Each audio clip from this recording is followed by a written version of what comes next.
পুরনো বছরকে বিদায় ও নতুন বছরকে বরণ করতে কক্সবাজার, কুয়াকাটা ও চট্টগ্রামের পার্কি সৈকতে ভিড় জমিয়েছেন পর্যটকরা। আনন্দঘন মুহূর্তের সাক্ষী হতে দেশের দূর দূরান্ত থেকে এসেছেন পর্যটকরা। এই বিষয়ে বিস্তারিত জানাতে কক্সবাজার থেকে যুক্ত হচ্ছেন মনোতোষ বেদজ্ঞ ও কুয়াকাটায় আছেন জসিম পারভেজ এবং পার্কি সৈকত থেকে যোগ দেবেন শোয়েব রহমান। আমরা প্রথমেই যাচ্ছি কুয়াকাটায়। জসিম, পর্যটকদের ভিড় কেমন দেখছেন আমাদেরকে জানাবেন।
চলেছে বছরের শেষ সূর্য এবং এই মুহূর্তটিকে উপভোগ করার জন্য আমরা দেখছি যে দেশের নানা প্রান্ত থেকে পর্যটকরা এসেছেন এবং তাদের অনেকেই শেষ মুহূর্তটি আসলে বছরের শেষ সূর্যাস্তের যে দৃশ্য সেটি দেখার জন্য অনেকে এখানে সমবেত হয়েছেন এবং তারা এই দৃশ্যটি আসলে উপভোগ করছেন। আমরা দেখছি যে সৈকত জুড়েই অনেক মানুষের উপস্থিতি আছে। এখানে দেশের নানা প্রান্ত থেকে আসা পর্যটকরা যেমন আছেন, স্থানীয় লোকজনও এখানে সমবেত হয়েছেন এই শেষ মুহূর্তটিকে স্মরণীয় করে রাখার জন্য। এবং আমরা দেখছি যে অনেকে এই সূর্যাস্তের যে দৃশ্য এটি নিজেদের ক্যামেরায় কিংবা মুঠোফোনেও ধারণ করে রাখছেন এবং অনেকে সেলফি তুলছেন, প্রিয় মুহূর্তগুলোকে আসলে বন্দি করে রাখছেন নিজেদের মতো করে। এবং এভাবেই আসলে পুরো সৈকত জুড়েই যে পরিস্থিতি, প্রচুর পর্যটক আছেন, তারা নিজেদের মতো করে ছবি তুলছেন এবং এখানে ঘুরে বেড়াচ্ছেন। এবং আমরা অনেকের সাথে কথা বলেছি, তারা বলছেন যে বছরের শেষ সময় এবং নতুন বছরের যে সূচনা লগ্ন, সেই মুহূর্তটিকে তারা আসলে বেশ উপভোগ করছেন এবং কক্সবাজারের মতো একটি জায়গায় বছরের যে শেষ সূর্যাস্তটি তারা দেখার সুযোগ পাচ্ছেন, এটি তাদের বাড়তি একটি আনন্দ এবং উৎসবের একটি উপলক্ষ আসলে এনে দিয়েছে। না, আমরা দেখছি যে এই শেষ সময়টিকে কেন্দ্র করে প্রচুর পর্যটকের সমাগম এখানে হয়েছে এবং হোটেল মালিকরা যেটি বলছেন যে এখানে 70 থেকে 80% বিশেষ করে মাঝারি মানের যে হোটেলগুলো সেগুলো বুকিং রয়েছে। এর বাইরে তারকা মানের হোটেলগুলোতে কিন্তু শতভাগ কক্ষই বুকিং রয়েছে। সব মিলিয়ে এখানকার হোটেলগুলো আসলে পর্যটকে ভরপুর বলা যায়।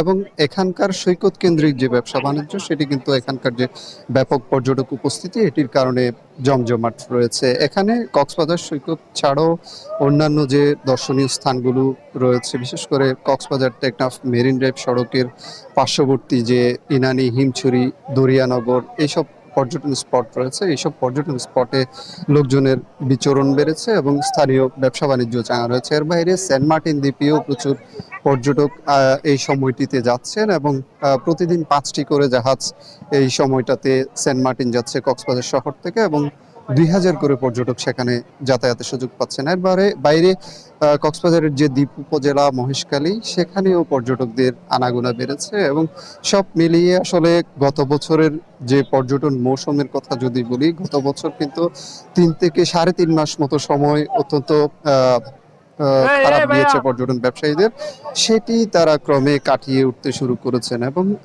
গত অক্টোবরের মাঝামাঝি সময় থেকে পর্যটকদের কক্সবাজার মুখো হওয়ার প্রবণতা শুরু হয়েছে এবং আমরা দেখছি যে এই সময়টা থেকে প্রচুর পর্যটক কক্সবাজারে ভ্রমণে আসছেন প্রতিদিন এবং প্রতি ছুটির দিনে এই পর্যটকের যে ভিড় সেটি বাড়ছে এবং বিশেষ যে উৎসবের উপলক্ষ সেই দিনগুলোতে আসলে পর্যটকদের উপস্থিতিটা বাড়ছে এবং এই যে 31st নাইটকে ঘিরে এখানে যে পর্যটন স্পটগুলো রয়েছে সেখানে বাড়তি নিরাপত্তা ব্যবস্থা নেওয়া হয়েছে। আমরা দেখেছি যে 3:30 বিকেল 3টা থেকে 3:30 নাগাদ র্যাবের পক্ষ থেকে একটি মহড়া অনুষ্ঠিত হয়েছে এবং আলাদা একটি চেকপোস্ট স্থাপন করা হচ্ছে। এর বাইরে জেলা পুলিশও তৎপর রয়েছে। এখানে ট্যুরিস্ট পুলিশের পক্ষ থেকেও বিভিন্ন স্থানে নজরদারি রাখা হয়েছে, বাড়তি টহল নিশ্চিত করা হয়েছে এবং 4টি ভ্রাম্যমাণ টিম তারা প্রস্তুত রেখেছেন। যে কোনো অপ্রীতিকর ঘটনা ঘটলেই তারা যাতে ছুটে যেতে পারেন সেই প্রস্তুতি তারা নিয়ে রেখেছেন এবং সব মিলে এখানে জেলা প্রশাসনের সাথেও আমরা কথা বলেছি।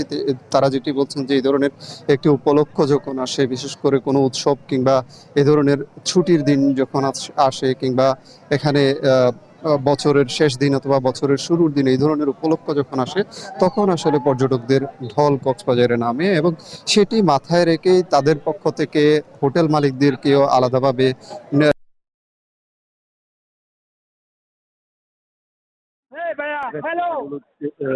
আলাদা একটি নির্দেশনা দেওয়া হয়েছে এবং সেই নির্দেশনা অনুসারে রেস্তোরাঁগুলিতে কিন্তু তাদের কাজের কিন্তু জেলা প্রশাসনের পক্ষ থেকে নজরদারি রাখা হয়েছে। তাদের ভ্রাম্যমাণ নির্বাহী ম্যাজিস্ট্রেটের নেতৃত্বে ভ্রাম্যমাণ তাদের কার্যক্রম পরিচালিত হচ্ছে না এবং এ ব্যাপারে জেলা প্রশাসনের পক্ষ থেকেও নজরদারি রাখা হয়েছে। তাদের ভ্রাম্যমাণ নির্বাহী ম্যাজিস্ট্রেটের নেতৃত্বে ভ্রাম্যমাণ আদালত এখানে সক্রিয় রয়েছে। সব মিলিয়ে বর্তমানে যে পরিস্থিতি, পর্যটকের যে সমাগম, এটির কারণে ব্যবসায়ীদের মাঝেও কিন্তু একটা সন্তোষ কাজ করছে এবং তারা আশা করছেন যে এই নতুন আজকে যে সূর্যাস্তের মধ্য দিয়ে 2024 সালের যে বিদায় লগ্ন এসেছে, এই বিদায়ের মধ্য দিয়ে নতুন বছরে নতুন আশার আলো তারা দেখছেন। পর্যটন মৌসুমে বছরের শেষ মুহূর্তে এসে পর্যটন মৌসুমে যে পর্যটন খাতে যে বাণিজ্যটি শুরু হয়েছে, ব্যবসা ভালো যাচ্ছে, এই প্রবণতাটা নতুন বছরেও থাকবে।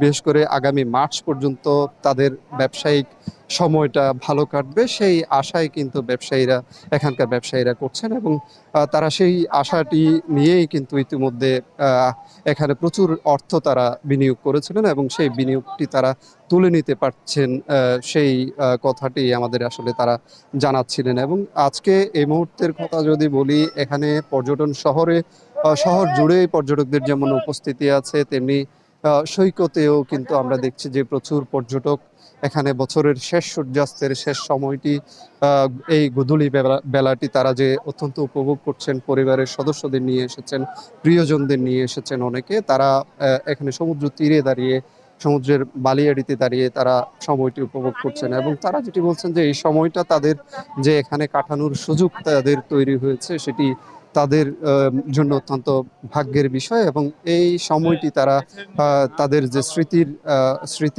স্মৃতি হিসেবে তারা ধরে রাখবেন সেটি অনেকে এখানে বলছিলেন। এবং আমরা পর্যটকদের মাঝেও এখানে যারা এসেছেন অনেকে দেখেছে যে হাত নাড়িয়ে শেষ সূর্যাস্তটিকে বিদায় জানাচ্ছেন এবং তাদের মাঝে বাড়তি একটা উচ্ছ্বাস, বাড়তি একটা আনন্দ কিন্তু কাজ করছে এবং শেষ মুহূর্তটি অনেকে দেখছে যে অনেকে এখনো এই যে সমুদ্রের শান্ত জল, শীতলতা রয়েছে সাগরের জলে এবং এই সময়টাতেও অনেকে সমুদ্র স্নান করছেন এবং শেষ মুহূর্তেও কিন্তু কেউ কেউ সমুদ্র স্নানে রয়েছেন। আমরা এখানে সৈকতের 3 কিলোমিটার এলাকা জুড়ে যেটি দেখছি যে প্রচুর পর্যটকের উপস্থিতি রয়েছে এবং তারা বছরের শেষ সূর্যাস্তটি এখানে দাঁড়িয়ে থেকে পরিবারের সদস্যদের নিয়ে, প্রিয়জনদের নিয়ে তারা এই সময়টি তারা উপভোগ করছেন এবং তাদের যে পুরনো বছরের গ্লানি, হতাশা কিংবা না পাওয়ার যে বেদনা, আক্ষেপ, সেই আক্ষেপটি কাটিয়ে, বেদনাগুলো কাটিয়ে তারা নতুন বছরে নতুন স্বপ্ন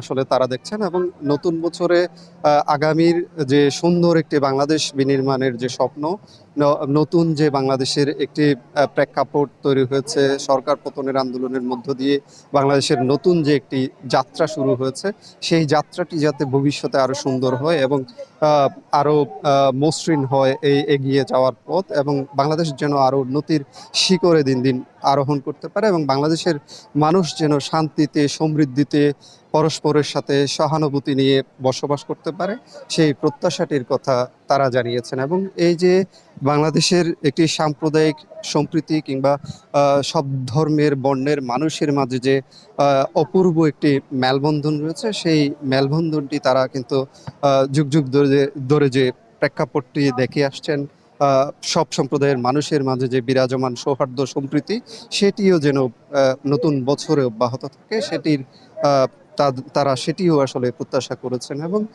সব মিলে এই যে পর্যটন খাতে একটি সুদিন ফিরে এসেছে গত বছরের অর্থাৎ বিদায়ী বছরের শেষ ভাগ থেকে, বিশেষ করে অক্টোবরের মাঝামাঝি সময় থেকে, সেটি যেন নতুন বছরে অব্যাহত থাকে, সেই প্রত্যাশাই আসলে ব্যবসায়ীরা করছেন। এবং তাদের যে আশা, তারা যে আশাটি নিয়ে বিনিয়োগগুলো করেছিলেন, হোটেল রেস্তোরাঁ কিংবা এখানকার যে সৈকত কেন্দ্রিক ব্যবসা প্রতিষ্ঠান, কিংবা এখানে যে হোটেল রেস্তোরাঁর বাইরে যে শুটকির দোকান থেকে শুরু করে আচারের দোকান, বা এখানকার স্থানীয় যে পর্যটন পণ্যগুলো রয়েছে, সেসব পণ্যের যে প্রতিষ্ঠান, সবাই কিন্তু একটা নতুন বিনিয়োগ নিয়ে, এই পর্যটন মৌসুমকে কেন্দ্র করে নতুন বিনিয়োগ নিয়ে দাঁড়িয়েছিলেন। এবং সেই বিনিয়োগটি তারা কিন্তু ইতিমধ্যে অনেকে উঠিয়ে নিতে পেরেছেন, এবং নতুন করে তারা যে তাদের ব্যবসাকে সমৃদ্ধ করা, সেই আশাটি তারা করছেন। এবং এই আশার মধ্য দিয়ে নতুন একটি বছর সমাগত হয়েছে, এবং বিদায়ী যে বছর, সেটি যে পুরনো হতাশা কিংবা গ্লানির কথা যদি বলি, সেই গ্লানি হতাশা কাটিয়ে উঠে এখানে যে নতুন বছরের যে সমৃদ্ধ যাত্রা, সেটি এখানকার যারা ভ্রমণে এসেছেন, তারা সেই প্রত্যাশার কথাই বলছিলেন। এখানে বছরের শেষ সূর্যাস্ত দেখতে কুয়াকাটা সমুদ্র সৈকতে ভিড় জমিয়েছেন পর্যটকরা। সরাসরি সেই খবর জানাচ্ছিলেন সহকর্মী জসিম পারভেজ।